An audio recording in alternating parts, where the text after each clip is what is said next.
Eh bien, pour tous ceux qui nous rejoignent maintenant, bienvenue à la semaine régionale de la création reprise d'entreprise 100% digitale.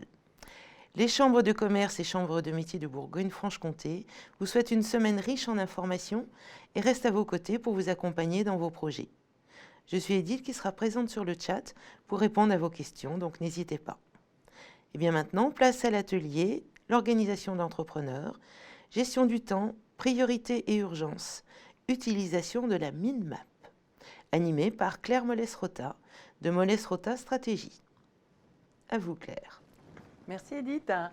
Eh bien, bonjour à toutes et à tous. C'est un grand plaisir que j'ai de vous retrouver. Donc, je suis Claire Molles-Rota et j'ai créé Orienta First en 2016. Orienta First a un cœur de métier qui est d'accompagner les jeunes de la 3e jusqu'à leur premier emploi en orientation, en les aidant à réfléchir métier avant études et donc en les aidant à rencontrer des professionnels qui exercent les métiers qui leur plaisent. J'ai un deuxième axe d'activité, c'est la formation. Donc, je fais des formations auprès du CESI, Campus Dijon, de la BSB, sur les compétences transversales de façon collective auprès des jeunes. Et puis, cette année, j'ai aussi repris mes études. Je suis un diplôme universitaire à l'Université de Bourgogne sur le coaching et la performance mentale. Tout cela pour vous dire que j'ai 3 activités et que cela demande beaucoup d'organisation. Sachant qu'un entrepreneur, comme vous, comme moi, un chef d'entreprise, un porteur de projet, a toujours besoin d'organisation, car il a au moins 5 casquettes, le commerce, la finance, la communication, vous l'avez vu avec la Nadège sur la présentation des réseaux, et tout l'aspect marketing et stratégique, bien sûr. Donc, je vous invite à poursuivre en découvrant un outil que j'utilise très souvent, qui est la carte mentale. Alors, la carte mentale, on l'appelle aussi mind map, ou carte heuristique. C'est une méthode visuelle pour pouvoir s'organiser et voir rapidement quels sont les objectifs qu'on a à atteindre. Et ça, c'est important pour un entrepreneur. Il correspond au fonctionnement de notre cerveau. Et donc, il est bien aussi bien pour les gens qui sont plutôt cerveau gauche, qui sont dans le raisonnement, que pour les gens qui sont plutôt créatifs avec leur cerveau droit. La carte mentale, je vous disais, fonctionne comme notre cerveau. Vous avez sur la gauche des neurones au sein de notre mental. Donc, c'est une forme d'arborescence où les informations passent de neurone en neurone. Et la carte mentale va suivre le même chemin avec le schéma de droite. Vous aurez votre objectif principal, vos sous-objectifs en sous-branche et encore en sous-branche, les tâches différentes pour remplir ces objectifs. Il faut savoir qu'au niveau du visuel, le cerveau n'a besoin que d'un quart de seconde pour associer une signification à un symbole, alors que pour lire entre 20 et 25 mots, il a besoin de 6 secondes. Donc vous voyez que la mind map va vous aider déjà à gagner du temps. Vous pouvez également utiliser des couleurs, ça va marcher au niveau des émotions et vous permettre de vous organiser encore mieux. Un petit exemple en image, vous avez sur la droite une carte mentale que j'ai réalisée avec l'outil Canva. Donc, vous voyez au niveau des couleurs, déjà, j'ai choisi les couleurs qui me parlaient. J'ai mis en jaune tout ce qui touche et en orangé mon activité. En violet, ce qui me touche moi personnellement. Et puis en bleu, ma famille. J'aurais pu mettre mes amis en vert aussi. Mais là, j'ai en un seul coup d'œil une vue globale de tout ce qui remplit mon emploi du temps. Si je m'étais cantonnée à des mots, eh bien, j'aurais été sur la to-do list de gauche avec une liste de beaucoup de mots qui se suivent les uns après les autres, et vous voyez que c'est quand même un petit peu moins fun. Alors, je vous ai présenté une carte mentale sur informatique, mais on peut aussi la faire de façon manuelle. Donc là, c'est une carte sur le réseau social. Quand je m'étais posé la question comment je vais utiliser les réseaux sociaux, eh bien, vous voyez, j'ai créé 6 branches principales pour faire de la veille, pour commenter sur les réseaux, pour partager des choses, pour publier des posts, pour faire partager ce que j'ai envie de partager aussi, et puis pour attirer du public. Et à chaque branche bleue, existent des sous-branches rouges. Donc ceci vous permet de voir vraiment vos objectifs principaux, vos objectifs intermédiaires et vos tâches respectives. J'ai utilisé cette fois sur un outil informatique que je vous cite à la fin, une carte mentale pour parler de l'atelier d'aujourd'hui, donc gérer mon temps dans mon ou mes activités. Et on va commencer par la partie bleue que vous voyez en haut, la partie où il faut apprendre déjà à mieux se connaître pour pouvoir mieux s'organiser. Car chacun doit savoir comment il fonctionne pour pouvoir adapter son organisation. Ensuite, nous verrons ce qui est le plus important, les objectifs prioritaires et non pas les urgences qu'il faut traiter de manière privilégiée. Ensuite, nous verrons la planification, car la planification, c'est ni plus ni moins la répartition sur les créneaux horaires dont vous disposez pour pouvoir tenir votre temps, justement. Et même si on est super organisé et qu'on arrive à tenir son temps, ce qui est important, c'est quand même de savoir gérer les surcharges de travail, car on ne peut pas les éviter. Il y en aura toujours des moments de rush et des moments de surcharge. Donc, commençons par la partie bleue, mieux se connaître. Rappelez-vous pourquoi vous voulez créer votre entreprise. Rappelez-vous vos valeurs. Qu'est-ce que vous recherchez à travers votre activité? Qu'est-ce qui est le plus important pour vous à travers votre activité, quel que soit le secteur d'activité que vous pratiquez? Est-ce que c'est pouvoir vous sentir utile par rapport aux autres? Est-ce que c'est la partie challenge de vous lever tous les matins en vous disant « je ne sais pas de quoi ma journée va être faite » Est-ce que c'est la partie défi aussi de réaliser un chiffre d'affaires? Donc faites bien le point et surtout visualisez bien quel est votre rêve professionnel. Qu'est-ce que c'est pour vous que réussir professionnellement? C'est important car ça sera différent pour chaque individu et ayez bien ça en tête car c'est ce qui fait vivre notre cerveau en termes de motivation. Si vous voulez rester motivé, quelles que soient les conditions extérieures, surtout, n'hésitez pas à vous rappeler ces valeurs qui sont importantes pour vous. Donc, je vous ai mis quelques exemples. Ça peut être aussi la reconnaissance des autres, l'accomplissement, pouvoir plutôt exceller dans un domaine d'expertise, quels que soient vos secteurs d'activité. Ces valeurs sont encore plus importantes dans des climats qui peuvent être un petit peu anxiogènes avec la crise sanitaire, où on ne peut pas forcément faire les choses comme on souhaiterait le faire. Donc, rappelez-vous le comment et le pourquoi vous voulez les faire, et vous pourrez ainsi rebondir plus facilement. Vos motivations sont très importantes. Mais les motivations, ça touche aussi bien le plan perso que le plan pro.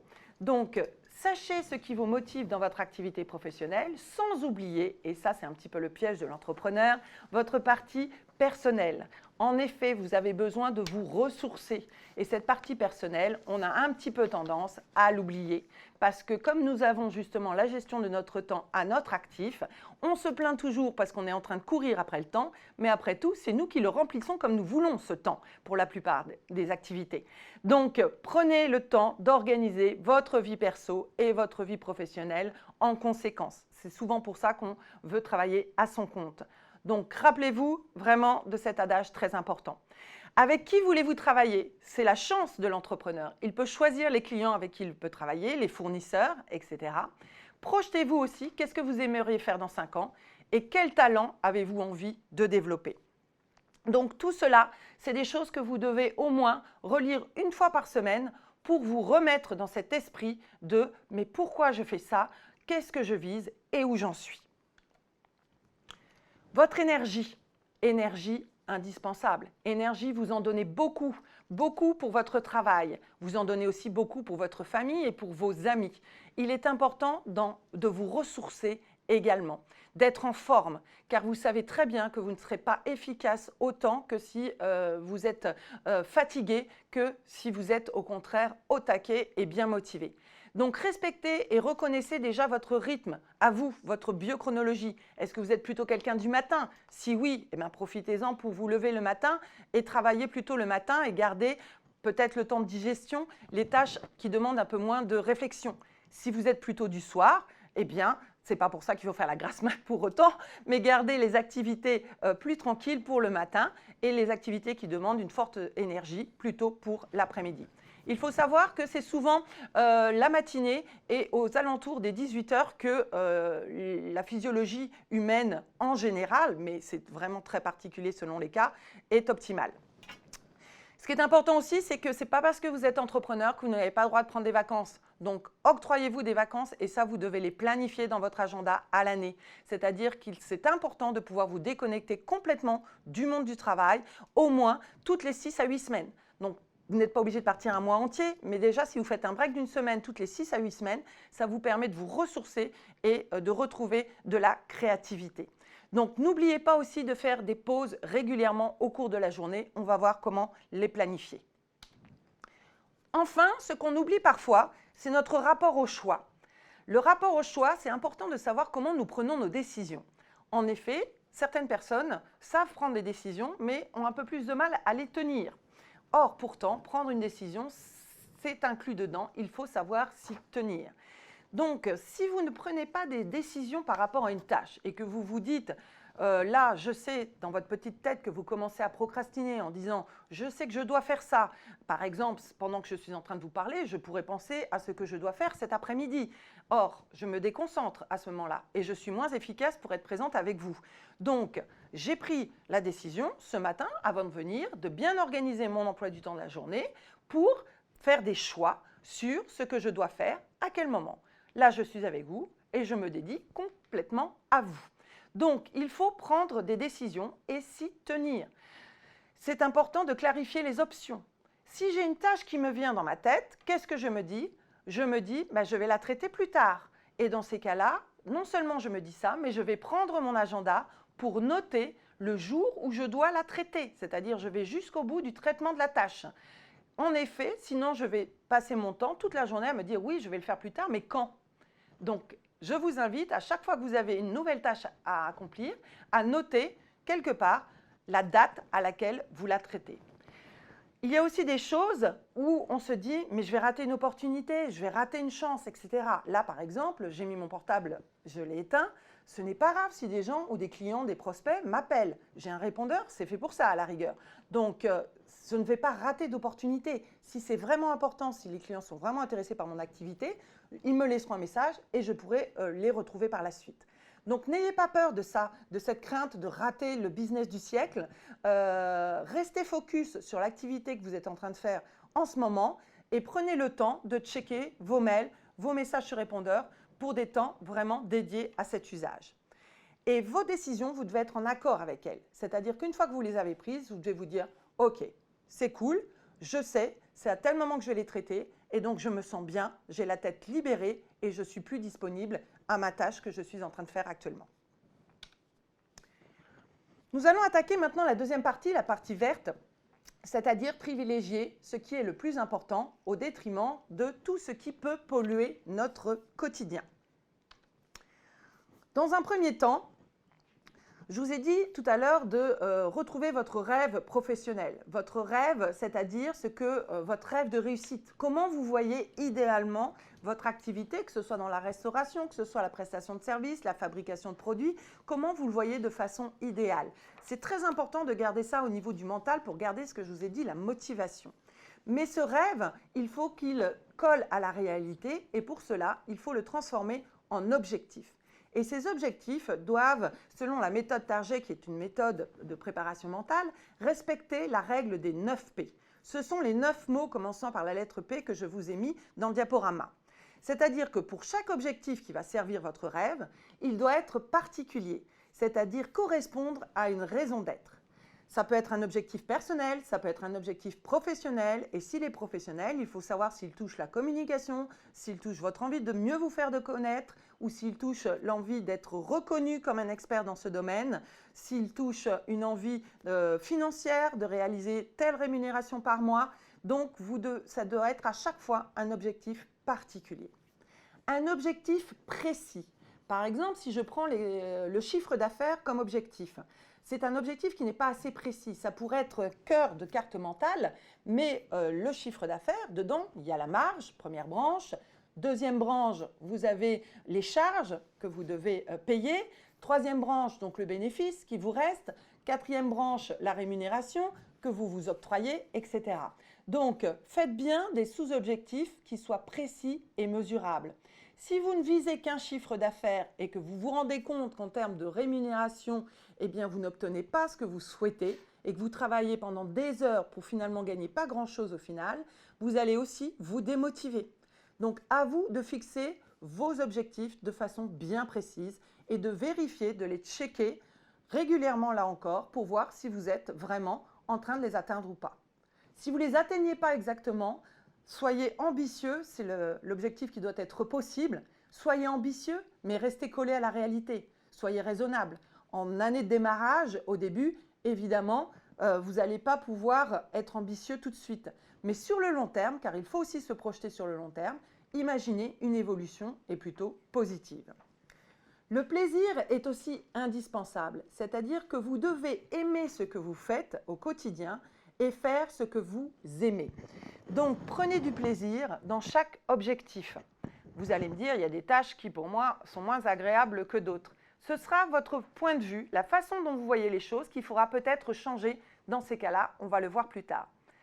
Votre potentiel d'énergie. Ce qui est important, c'est dans chaque objectif, vous allez dégager de l'énergie parce que ça va vous prendre de l'énergie de vous y consacrer, mais c'est important parce que certains vont vous remplir d'énergie.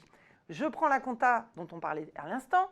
Lorsque vous allez voir les chiffres, s'ils sont bons, ça va vous donner beaucoup d'énergie pour la tâche qui suit. La posture est importante aussi. Choisissez votre posture. Est-ce que vous avez envie d'être un fonceur et d'y aller à fond, mais pendant une période dédiée, parce que vous n'allez pas tenir un marathonien, il ne court pas comme un sprinter, ou est-ce que vous êtes plutôt quelqu'un qui va choisir une posture de passif ou de jouisseur, plutôt dans le plaisir quoi qu'il arrive. Enfin, programmez bien, donc ça sera le rôle de la planification. Programmez, découpez vos tâches et mettez-les dans votre agenda de façon quotidienne, hebdomadaire, mensuelle et annuelle, car il faut voir sur le long terme. Et enfin, gérez au jour le jour vos priorités. Il faut savoir qu'il y a des activités qu'on appelle les activités à haut rendement. Ce sont les activités les plus efficaces. Et comme dit Stephen Covey, qui est un spécialiste de l'organisation, l'efficacité, c'est l'optimisation du rapport entre les résultats obtenus et les moyens mis en œuvre. Donc, ce sont les activités qui donnent un résultat au top pour un minimum de temps, un minimum d'énergie et zéro stress. Donc, commencez votre journée, c'est un petit conseil, par ces genres de tâches, des tâches rapides à effectuer qui vous permettent de gagner du temps sur la journée d'après et qui vous permettent de garder la pêche. Pour cela, réservez par exemple des cycles récurrents, 1 an à l'avance, réservez-vous des demi-journées par semaine pour dédier à la compta, dédier au plan stratégique, prise de recul par rapport à ce que je souhaite faire de mon activité. Est-ce que je suis aligné avec mes valeurs? Est-ce que je suis dans mes objectifs de stratégie? Et analyse de la qualité de vos prestations.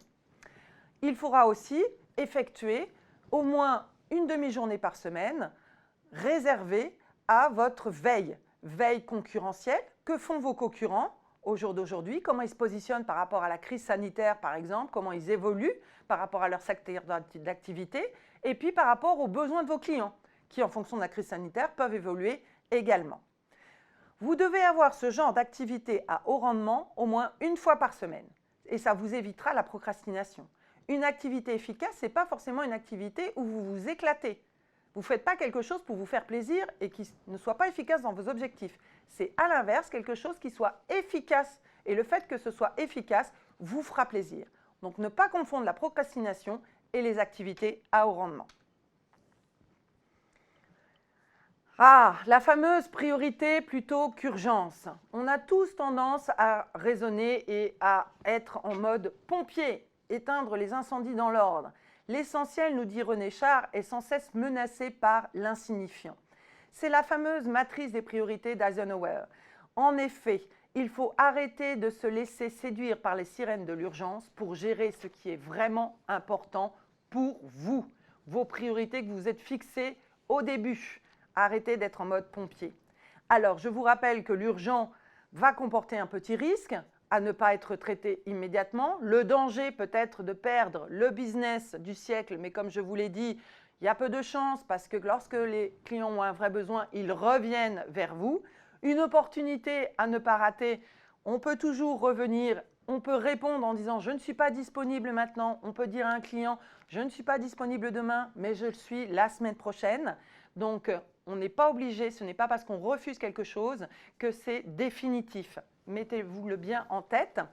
Et ce qui est important, c'est ce qui va contribuer à vos objectifs principaux. Je vous montre un exemple de matrice Eisenhower. Vous avez sur le bas l'urgence, en axe vertical l'importance et les 4 lettres de l'alphabet A, B, C, D qui vous montrent l'ordre de priorité dans lesquels il faut faire les tâches. Lorsque vous avez des tâches qui appartiennent à la catégorie A, il faut les faire immédiatement. Vous devez les faire dans la journée ou dans la semaine. Lorsque vous avez des tâches qui sont donc la catégorie A, je vous le rappelle, c'est qui sont à la fois urgentes et importantes. Quand vous avez des tâches qui sont dans la catégorie B, qui sont moins urgentes, mais qui sont quand même importantes et donc essentielles pour vous dans votre activité, eh bien, vous ne devez pas forcément les faire dans la journée, mais vous devez les planifier dans la journée pour dégager des créneaux où vous allez vous y concentrer. Lorsque vous avez des tâches très urgentes, mais qui sont moins importantes, c'est la catégorie C. Là, il vous faut soit déléguer ces tâches parce que vous ne pouvez pas le faire vous-même. Donc, faites appel à un service de secrétariat si c'est des tâches administratives, un expert comptable si c'est de la comptabilité, un service de facturation si c'est de la facturation, par exemple. N'hésitez pas à négocier sinon les délais si jamais vous pouvez tirer. Et la catégorie D, elles ne sont ni importantes ni urgentes. Alors, je ne sais pas vous, mais je ne vois pas pourquoi on y consacrerait tant de temps que ça. Donc, parfois, ça peut être des activités de classement qui peuvent, lorsque vous êtes en faible énergie, comme je vous ai dit, par exemple entre 14 et 16 en mode de digestion, consacrer ces 2 heures-là à ces tâches-là. Comme ça, vous avancez quand même dans votre activité, mais en mode tranquille. Je voulais vous faire part du processus qu'on prend lorsqu'on décide de faire quelque chose. Tout à l'heure, on a parlé de la prise de conscience, de prendre des décisions et de faire des choix.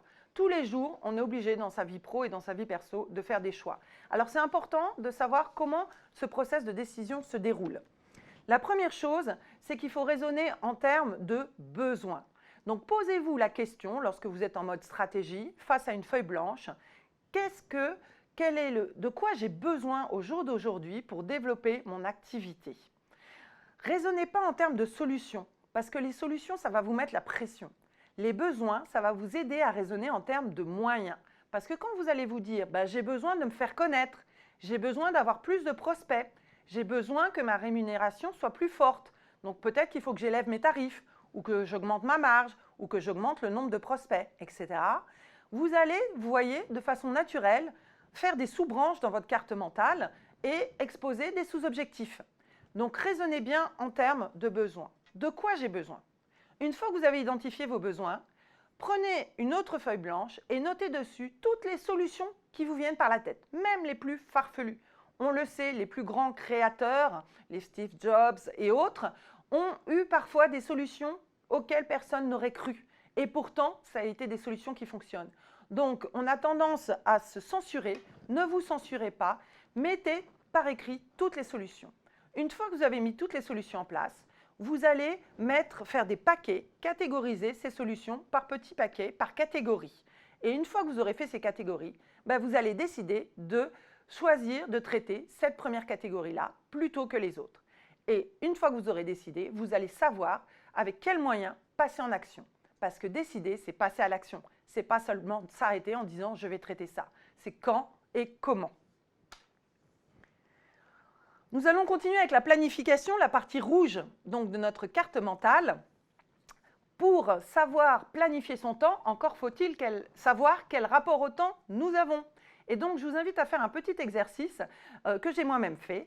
Par exemple, avec le tableau ci-dessous, tenez un petit journal de bord pour voir comment vous utilisez votre temps. Alors, c'est un petit peu fastidieux au début, mais faites-le pendant une semaine au démarrage et ça va vous permettre de voir à quoi vous passez votre temps.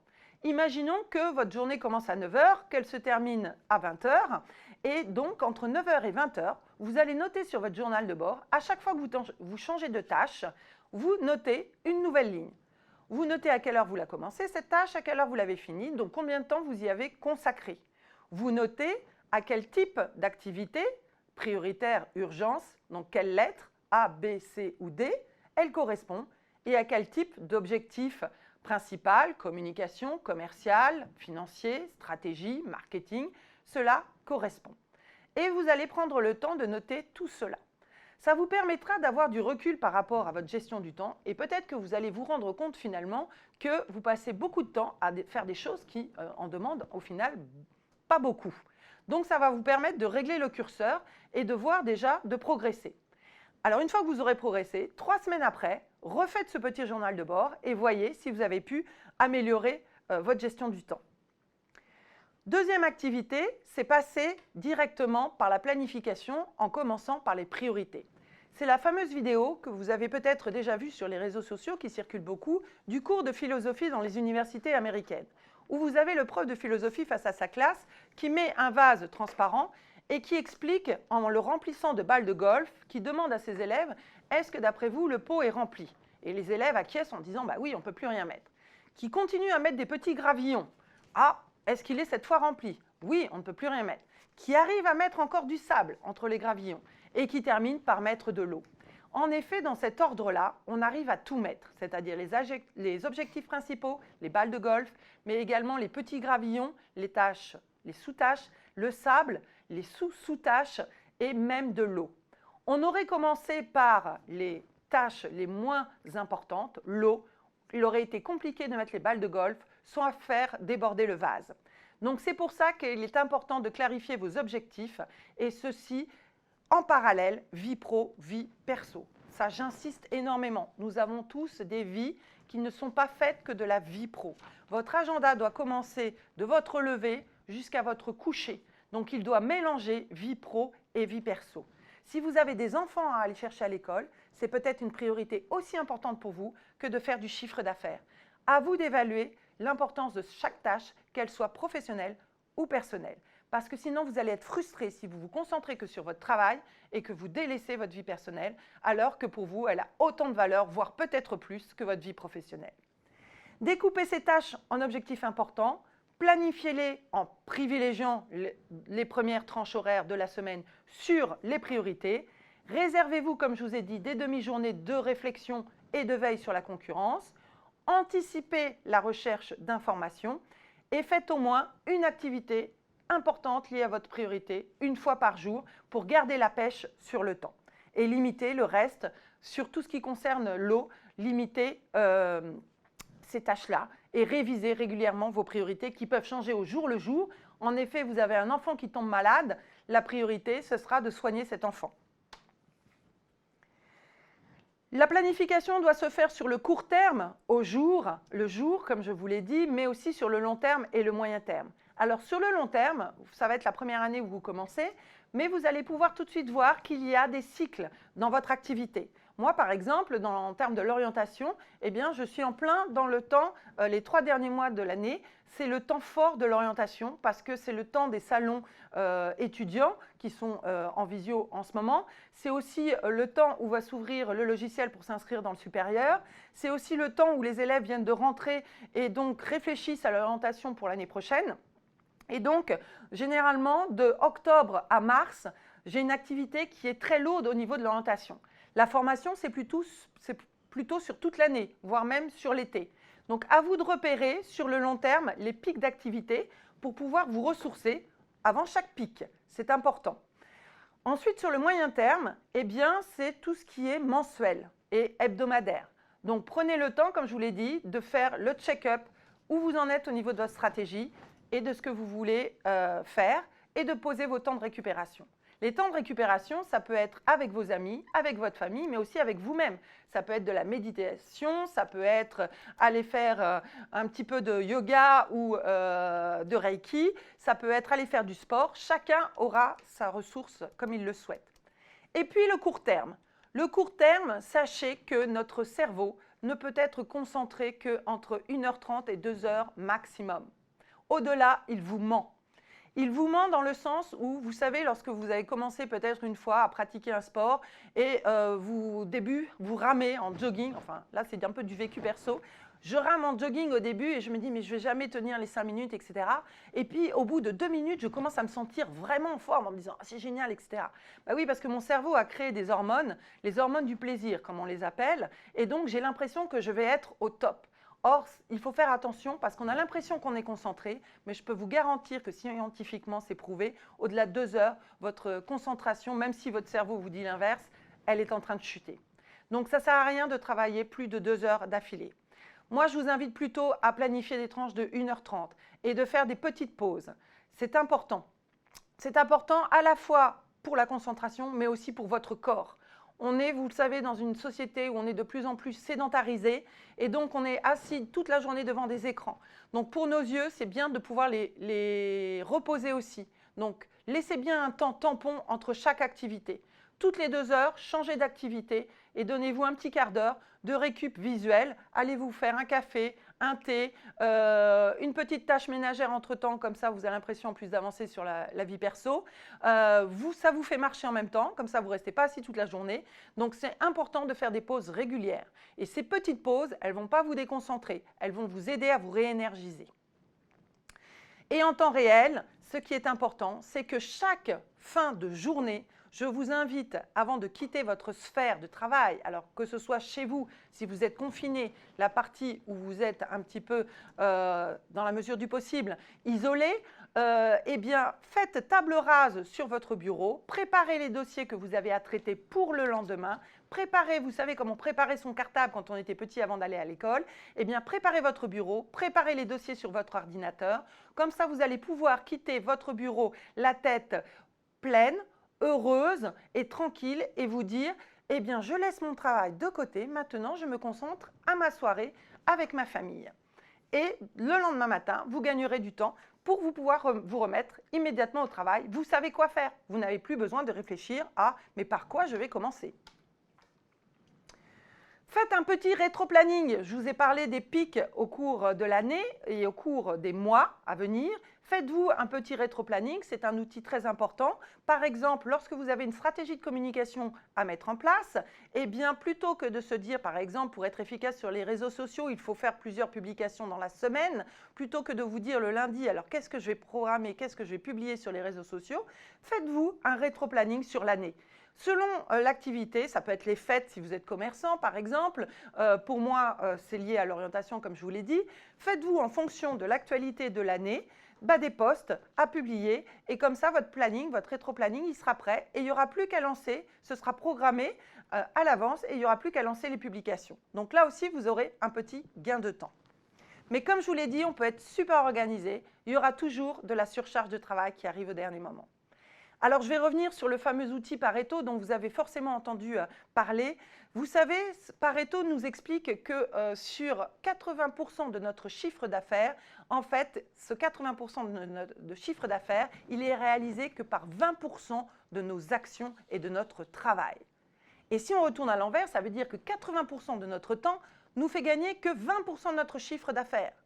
Donc finalement, il faut se concentrer plutôt sur ces 20%. Ça ne sert à rien. Sur les 80 autres pourcents, il faut revoir son organisation.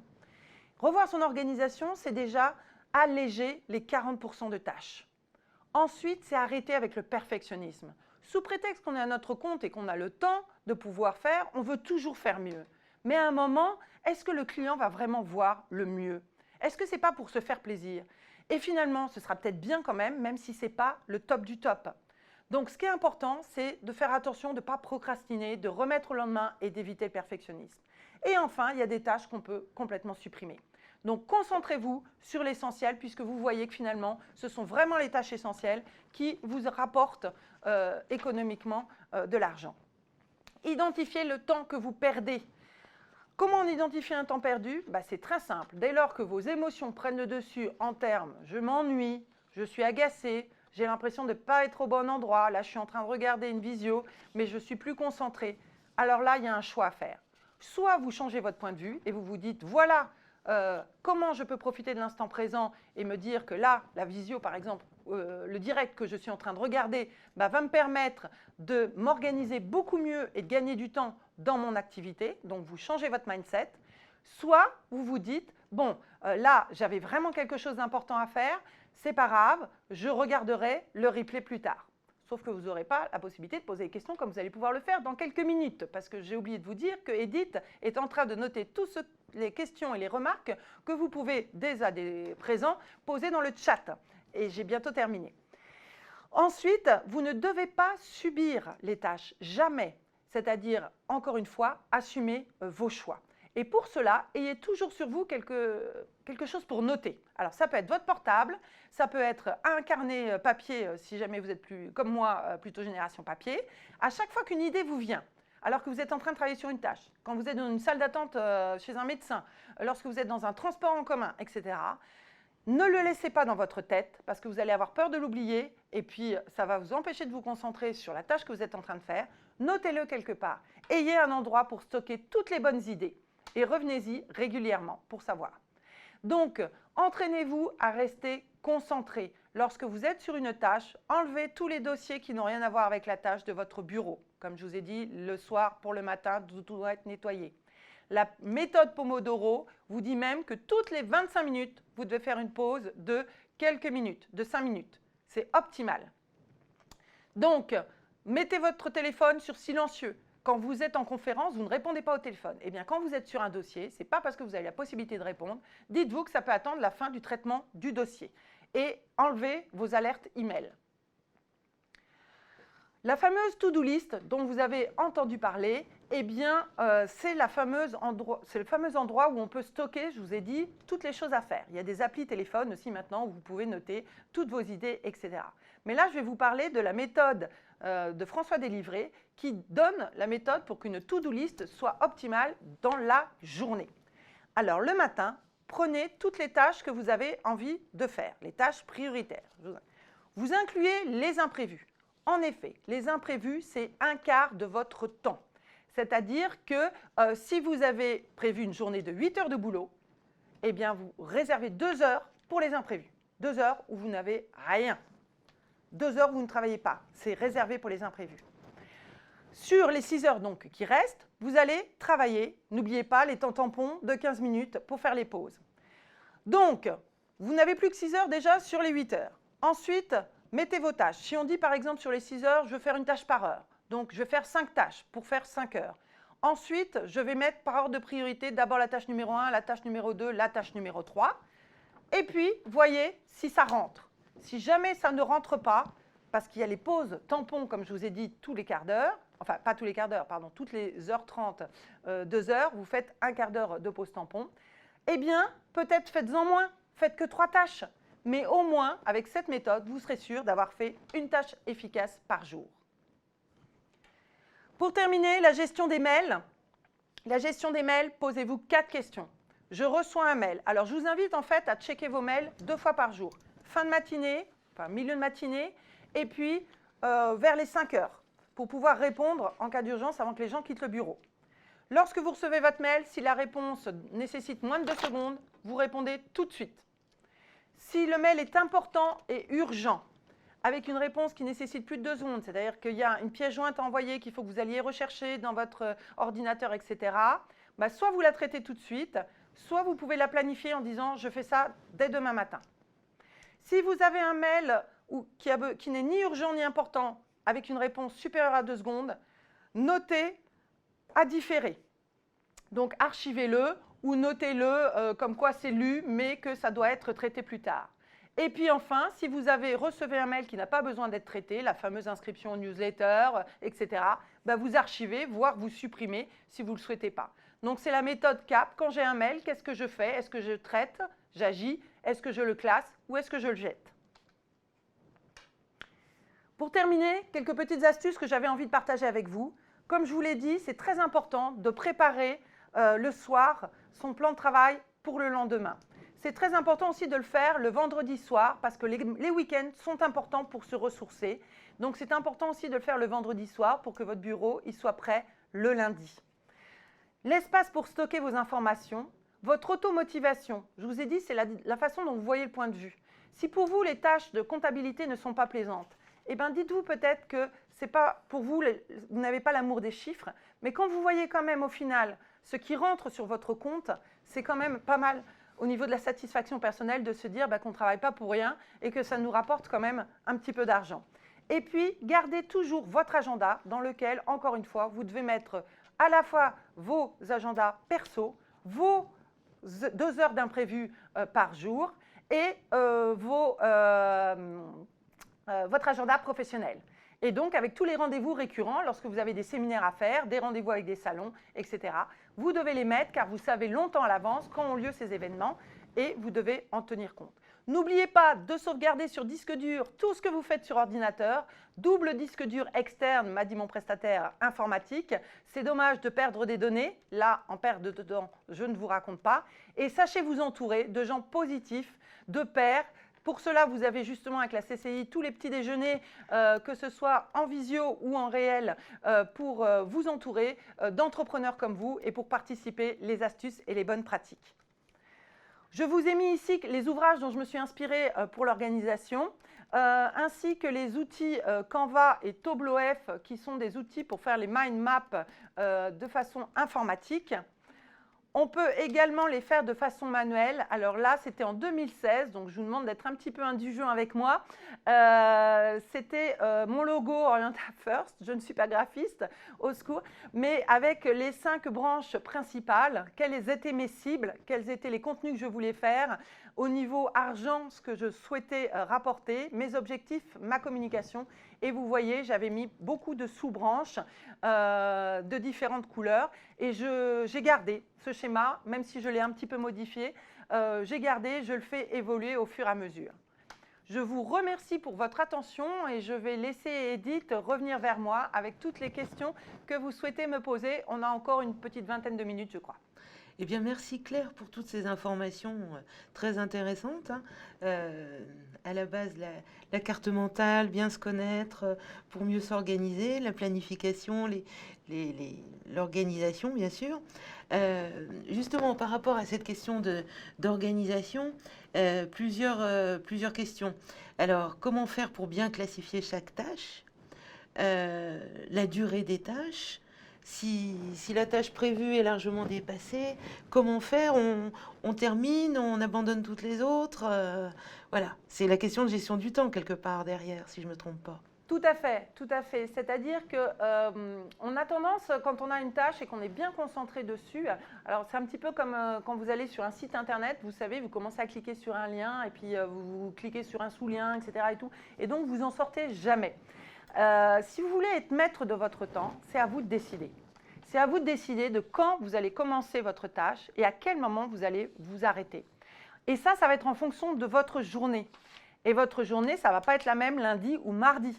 Parce que le mardi, peut-être que vous avez des rendez-vous, encore une fois, de rendez-vous santé ou des rendez-vous petit déjeuner CCI ou des rendez-vous avec un client, etc. Donc le mardi, vous aurez moins de temps que le lundi.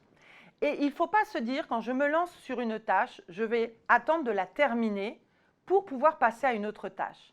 Il faut se donner des rendez-vous réguliers avec cette tâche et la mettre en sous-tâche. C'est pour ça que la carte mentale peut vous aider. Parce que si on prend par exemple, aujourd'hui, c'est moi-même, je me suis fait piéger au départ. Je me suis dit, le lundi, tiens, je vais le conserver sur la communication. Comment je vais communiquer sur Orienta First le lundi? Sauf que c'était trop large comme objectif. Donc, il a fallu que le lundi, j'arrivais à mon bureau. Bon, alors par où je commence? Les réseaux sociaux, la pub, le site internet, etc. Rien que ce temps-là, j'en perds, là, en train de me poser des questions. Donc, c'est pour ça qu'il faut planifier. Donc, j'avais planifié, le lundi, je m'occupais de mon site internet et j'y consacrais qu'1 heure. Alors, j'ai un site internet où je dois mettre, par exemple, de l'actualité sur les différents salons qui ont lieu en ce moment sur l'orientation. Je suis un peu à la bourre parce qu'en ce moment, je n'ai pas le temps de tout mettre. Mais je ne veux pas y consacrer plus d'1 heure par jour parce que j'ai d'autres choses qui sont bien plus prioritaires que ce site internet où je ne sais pas, et j'ai vu avec le temps, parce que depuis 2016, je vois un petit peu les retours sur site internet, ce n'est pas mon média prioritaire. Donc, ce n'est pas là où je dois être le plus. Donc, segmentez vos objectifs dans un premier temps, que ce soit des petits objectifs, donc l'agenda par exemple de mon site internet, plutôt que l'objectif, je vais m'occuper de ma com. Et ensuite, donnez-vous une limite horaire. Si la tâche n'est pas terminée, ce n'est pas grave. Vous y reviendrez dans 3 jours ou la semaine d'après si vous avez décidé d'y consacrer du temps tous les lundis matins. J'espère avoir été clair, sinon n'hésitez pas. Alors, pour savoir si une tâche est importante ou pas, ça c'est vraiment le travail de base. Ne vous lancez pas dans le feu de l'action Là aussi, je le fais, forcément on le fait tous, c'est humain. On commence par faire ce qui nous plaît dans notre boulot. Mais il faut prendre ce recul de se dire, ce qui nous plaît, ok, mais il y a beaucoup de choses qui nous plaisent finalement. Si on va les découvrir avec les valeurs qu'on veut, par exemple, le rendez-vous clientèle est ce qui me plaît le plus. Forcément, parce que je suis avec le client et que c'est là que je me sens utile et que je le vois avancer grâce à moi, etc. Mais n'empêche qu'il y a tout un travail de préparation à faire en amont. Donc, il faut prendre ce temps de travail de préparation. Donc, ce n'est pas perdre du temps que de faire de la préparation. Donc, donnez-vous le temps de faire de la préparation, de gérer votre temps. Ça vous permettra d'être plus sur le terrain par la suite. Et quand vous serez sur le terrain, vous ne serez pas en train de procrastiner sur « Ah oui, mais j'ai tout ça à faire en plus, j'ai un rendu à rendre, etc. » et tout. Vous savez, je suis dans le domaine de la formation. Dans le domaine de la formation, il y a beaucoup de contenu à produire et il y a du temps présentiel. C'est-à-dire, ce contenu, il faut le transmettre aux élèves. Eh bien, il faut s'organiser. Si je me disais, le perfectionnisme dont je parlais tout à l'heure, ah ouais, mais je pourrais aussi leur parler de ça, je pourrais aussi leur parler de ça, etc. Oui, mais moi, j'ai que 7 à 8 heures avec les jeunes. Donc, je ne peux pas faire une présentation. C'est comme là, j'avais qu'1 heure. Donc, je ne peux pas dire tout. Il faut choisir. À vous de choisir vos priorités. Là, je ne peux pas vous dire lesquelles c'est. Vous le sentirez. C'est du feeling, c'est de l'instinct et c'est aussi du raisonnable. C'est-à-dire, si votre objectif, c'est de vous rémunérer, vos objectifs autres, commerciaux, stratégiques, marketing, ça doit être arrivé en sorte que ça vous fasse gagner une rémunération. Si votre objectif principal, ce n'est pas la rémunération, que vous cherchez juste un revenu d'appoint, mais quand même un minimum de rémunération, généralement, les gens qui veulent travailler pour rien, c'est assez rare. Et puis, de toute façon, ça s'appelle du bénévolat, donc c'est encore un autre point de vue. Donc, vous pouvez être entrepreneur et faire du bénévolat à côté, hein. Il n'y a pas de souci par rapport à ça. Donc, n'hésitez pas, je suis descendue d'un cran, mais je suis toujours avec vous. N'hésitez pas à faire les autres, et voilà, et vous organiser dans votre temps, ça vous permettra de vous dire, moi, je ne veux pas être que dans le job, je veux aussi pouvoir faire du bénévolat, je veux aussi pouvoir profiter de mes enfants. D'autres questions peut-être, Edith? Oui, tout à fait. Alors, merci Claire pour ces réponses déjà. Alors, la planification, bien. Les outils, vous avez des tuyaux? Alors, le bon vieux tableau Excel. Alors là, je vous entends déjà crier en train de me dire « Ah, Excel, quel outil horrible, je ne maîtrise pas, etc. » Alors, je vous avoue que je ne maîtrise pas Excel non plus. Donc, moi, je fais un tableau Word. Mais pour ceux qui maîtrisent Excel, mais je compte profiter du confinement pour me former entre deux formations, justement, parce qu'il faut se former aussi. Ça, c'est important quand on est entrepreneur. Il faut prendre le temps. Et c'est pour ça que là, justement, ce temps auquel vous profitez par ces conférences que vous propose la CCI, c'est du temps de formation. Vous êtes en train de vous former. Donc, formez-vous à des outils qui peuvent vous aider à planifier vos tâches. Alors moi, par exemple, pour la planification, c'est mon agenda papier. Je suis vraiment de l'ancienne école. Je note tout. Alors, j'ai 3 outils principaux. J'ai le calendrier, vous savez, le grand calendrier annuel sur mon mur, dans mon bureau, où j'ai coché les grands événements et qui donne mon pic d'activité dans l'année. Donc, je sais que, par exemple, les formations, je bloque. Quand je fais une journée de 8 heures de formation, je ne peux rien faire, hein. Si je veux être efficace pendant la journée, il faut que le temps, après ma journée de formation, ce soit de la ressource pour être efficace le lendemain. Ça ne sert à rien de commencer à travailler Orienta First quand je rentre, et pourtant je rentre tôt, je termine à 17h30. Je pourrais me dire entre 17h30 et 19h30, allez, je fais 2 heures d'Orienta First. Non. Ça, c'est ce que j'ai fait l'année dernière. L'année dernière, j'avais des partiels en janvier et j'avais tout mélangé. Je ne vous cache pas que j'ai eu un coup de chauffe. Et c'est pour ça que je voulais parler organisation avec vous.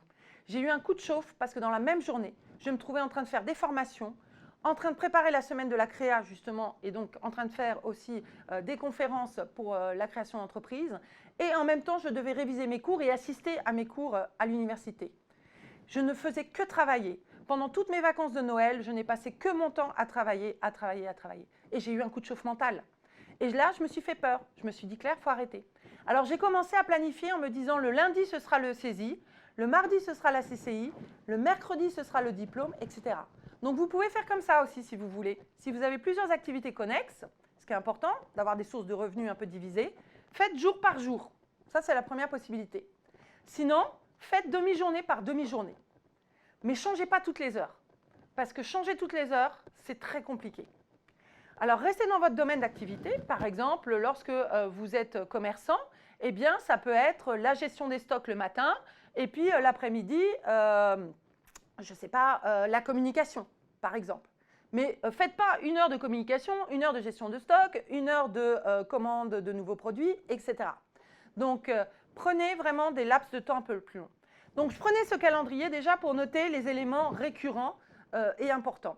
Ensuite, j'ai ma petite to-do list, alors qui est à la fois mon appli téléphone et à la fois un petit bloc-notes, comme il en existe de tout fait, où je note ce que j'ai à faire au fur et à mesure, et comme ça, je peux avoir la satisfaction de rayer.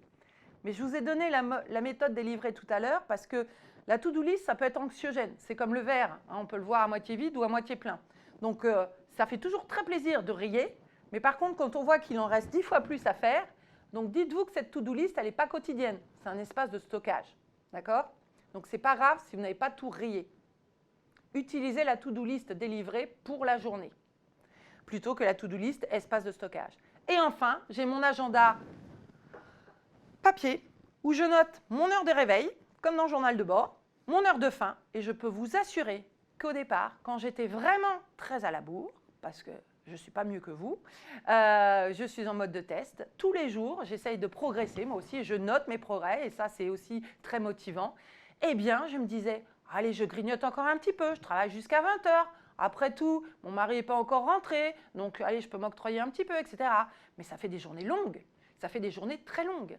Et j'en discutais tout à l'heure en disant que lorsque moi, je travaille avec des jeunes pendant la journée où je suis en cours, et puis avec des jeunes qui sont en cours et que je vois le soir jusqu'à 20h, 20h30 parfois, eh bien, si j'ai des rendez-vous jusqu'à 20h30, je vais me prendre des pauses dans la journée.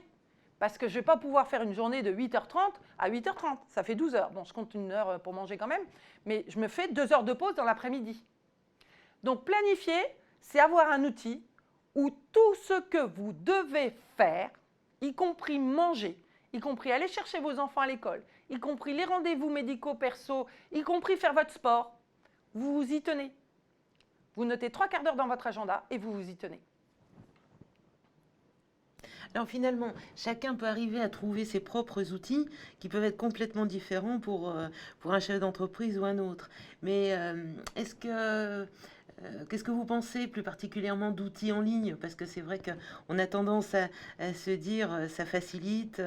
On a Trello par exemple, Oui, Gadget, gain de temps. Alors Trello est un outil que j'ai beaucoup utilisé pour les TEDx que j'ai menés et que j'ai co-organisé en effet parce que l'avantage de Trello par exemple c'est quand on travaille à plusieurs. Quand on travaille en équipe, comme ça on peut voir les avancées de chacun et en effet on peut mettre des tâches différentes en les déléguant à des personnes différentes. Mais quand ils m'ont dit on passe sur Trello, bon sang, qu'est-ce que j'ai eu du mal à m'y mettre, je ne vous cache pas, parce que je ne suis pas vraiment amie avec tout ce qui est digital. Et donc, ça a été la même chose avec la Dropbox, qui est aussi un outil de partage de documents, etc. Donc, il m'a fallu un certain temps d'adaptation. Alors, là aussi, eh bien, voyez votre objectif. C'est quoi votre objectif? C'est de vous simplifier la vie ou c'est de maîtriser un outil? Si, donnez-vous encore un axe de temps. Je vous ai dit, il faut vous former, c'est important. Vous formez pour Excel, par exemple, parce que Excel, ça peut être important aussi bien pour faire vos plannings, mais aussi pour faire votre comptabilité, etc. Et donc, ça peut être très intéressant. Trello, ce sera plus pour un partage de tâches. Si vous passez plusieurs semaines sur l'outil Trello pour finalement, ça ne vous apporte pas de simplicité, je pense que l'enjeu n'est pas important. Si par contre, vous êtes quelqu'un qui réagit très bien avec le numérique, qui apprend rapidement et qui prend en main l'outil de façon rapide, et que vous vous dites, allez, j'y consacre 2 jours et je m'y tiens pendant 2 jours, alors ce n'est pas forcément 2 jours consécutifs, hein, ça peut être 2 jours, 1 jour par semaine, eh bien, à vous de voir. Mais là encore, c'est à vous de voir, c'est en fonction de vos objectifs. Je ne vais pas vous dire, il vaut mieux faire un Excel qu'un Trello ou une appli, etc. C'est à vous de sentir comment vous faites. Moi, vous voyez, les cartes mentales, je les ai faites par ordinateur pour vous montrer comment ça rend bien. Mais honnêtement, je préfère les faire de façon manuelle. Et moi, je préfère les cartes mentales pour planifier, pour réfléchir au niveau stratégique, parce qu'on a bien l'ensemble de tous les objectifs qu'on doit avoir. Donc oui, si vous gagnez du temps, utilisez Trello, mais ne vous perdez pas. Vous savez, c'est un petit peu comme la digitalisation. Il y a quelques jours, c'est pareil, on en parlait un petit peu avec les commerçants, justement avec la crise sanitaire, qui sont passés, vous savez, au click and collect. Eh bien, il y a certains commerçants même qui se sont dit « Ah, mais je vais carrément transformer et créer un e-commerce avec ma boutique. » Pour être sûr, comme ça, s'il y a un autre confinement et que je ne peux pas ouvrir à nouveau, être sûr de passer. Et donc, ils se sont dit, il faut que... Alors, j'ai beaucoup de références en magasin et je vais faire en sorte de créer un site où il y aura toutes les références. Et donc, ça leur prend un temps énorme. il faut faire appel à un prestataire en informatique. Il faut pouvoir rentrer toutes ces références, etc. Il faut ensuite être sûr que le site Internet sera visible par les gens, parce que vous savez qu'il y a du référencement pour le site Internet. Vous aurez sûrement un intervenant en informatique qui va vous parler de ça. Si ça se trouve, vous allez passer énormément de temps, de mois à créer un site web, mais que personne ne reconnaîtra, alors que tout le monde connaît bien votre boutique sur Dijon. Donc, est-ce que c'est vraiment intéressant? Est-ce qu'il ne faut pas mieux consacrer un peu moins de temps sur un click and collect, sur aussi communiquer sur les réseaux sociaux? J'ai vu des entreprises le faire, des petits commerces, communiquer en faisant une vidéo, par exemple, par jour, présentant un seul produit. Ça ne prend pas beaucoup de temps, elle maîtrisait le réseau social et elle mettait une vidéo sur un produit tous les jours. Donc, à vous de voir, mais il ne faut pas perdre de temps par rapport à vos priorités. Alors la planification, c'est bien, l'organisation, c'est bien. On a organisé sa semaine, on démarre le lundi, tout va bien. Hop, le mardi, ça y est, il y a des clients qui débarquent. Comment je fais? Alors, d'après vous, les clients qui débarquent, comme vous me dites, vous allez les laisser à la porte ou pas? Non, bien sûr, ça devient prioritaire. Ce n'est pas comme un mail que vous recevez et que là, vous allez pouvoir vous dire, bon, qu'est-ce que je fais? Je traite immédiatement ou pas? Vous avez un client qui débarque. Alors, c'est un petit peu comme les commerçants. Quand ils ont un temps de présence en boutique, évidemment qu'il va falloir qu'ils aillent ouvrir leur boutique et être sur place. Ce temps-là doit être consacré comme du temps présentiel. Mais j'ai une amie qui est dans le commerce, d'ailleurs, et qui me dit, moi, j'ai du mal à me concentrer sur le client. Il faut que je sois tout le temps dans la boutique. Mais je lui ai dit, mais dans ta boutique, il y a bien des laps de temps où tu as moins de clients. Et puis, tu as une arrière-boutique, où tu as un ordinateur, etc. Ah oui, mais si je vais sur mon ordinateur, je ne vais pas avoir le temps ça va me déconcentrer. Moi, il faut que je reste dans la boutique au cas où il y a un client qui rentre. Eh bien, j'essaie de lui expliquer qu'elle peut arriver à faire les deux, mais ça demande une agilité. Et ça, c'est vrai que ça demande du temps. C'est-à-dire qu'au début, ça ne va pas être facile. De se dire, je suis en arrière-boutique, mais j'arrive quand même à surveiller l'entrée de ma boutique et de me dire, il n'y a rien de pire, je pense, pour un commerçant, de rester dans sa boutique où il n'y a pas de clients et de se dire, bon sang, mais qu'est-ce que je perds mon temps? Et parfois, on peut en arriver sûrement à haïr sa boutique en se disant, mais je ne veux plus y aller, moi, je vois que ça ne fonctionne pas. J'aimerais mettre en place d'autres choses, du hors-boutique, etc. Eh bien, vous pouvez faire du hors-boutique pendant que vous êtes en boutique. Mais octroyez-vous des petits laps de temps. Là, ça ne va pas être une demi-journée, parce qu'en effet, un client, quand il vient, il faut que vous soyez dispo. Mais mettez-vous des petites 10 minutes, des petites 20 minutes peut-être, plutôt 20 minutes. 20 minutes, vous avez votre ordinateur, il est déjà ouvert sur une page. Toc, je suis dans l'espace de stockage, je note tout ce que je dois faire. Comme ça, le jour où vous n'ouvrez pas votre boutique, vous savez d'ores et déjà à quoi vous consacrer. Donc, ça ne va jamais… Ce qu'il faut, c'est anticiper au maximum. Mais c'est ce que je vous ai dit avec la surcharge de travail. Ce n'est pas parce que vous aurez anticipé qu'il n'y aura pas d'imprévu. Et tout le temps d'imprévu que vous aurez gardé, ces fameuses 2 heures par jour, n'oubliez pas, c'est 2 heures si vous faites 8 heures, hein, mais voilà, vous calez un petit peu selon. 8 heures de boulot par jour, c'est beaucoup quand même. 5 x 8, ça fait du 40 heures par semaine, c'est bien plus qu'un salarié. Et puis, il y a le temps de manger quand même dedans. Donc, finalement, c'est plutôt 7 heures que 8 heures. Mais ce qui est important, c'est d'anticiper au maximum. Les 2 heures d'imprévu, s'il n'y a pas eu d'imprévu, c'est du bonus. Ça peut être du temps pour vous, pour décompresser, mais ça peut être aussi du temps pour avancer votre boulot. C'est à vous de voir, mais il faudra être agile. On est dans une société, de toute façon, avec la crise sanitaire, il faut être agile. Donc, je ne peux pas vous dire que tout va se planifier exactement comme vous l'aurez prévu. Ça, c'est sûrement pas vrai. Mais en tout cas, ça va vous permettre de maîtriser votre temps d'une certaine façon et ce sera beaucoup mieux que de partir nez au vu. Quelle énergie, Claire! Merci. Quelle organisation aussi! D'ailleurs, l'organisation est telle que nous avons terminé cet atelier. Ah, je me devais de terminer à l'heure quand même, parce que ça aurait été dommage de parler organisation sans respecter le temps. Bravo, donc merci. Des merci. Donc là maintenant, nous allons… Donc merci pour la participation à tous, toutes les personnes qui étaient également sur le chat. Et nous allons patienter quelques instants pour attendre le prochain atelier. Merci. Merci Edith.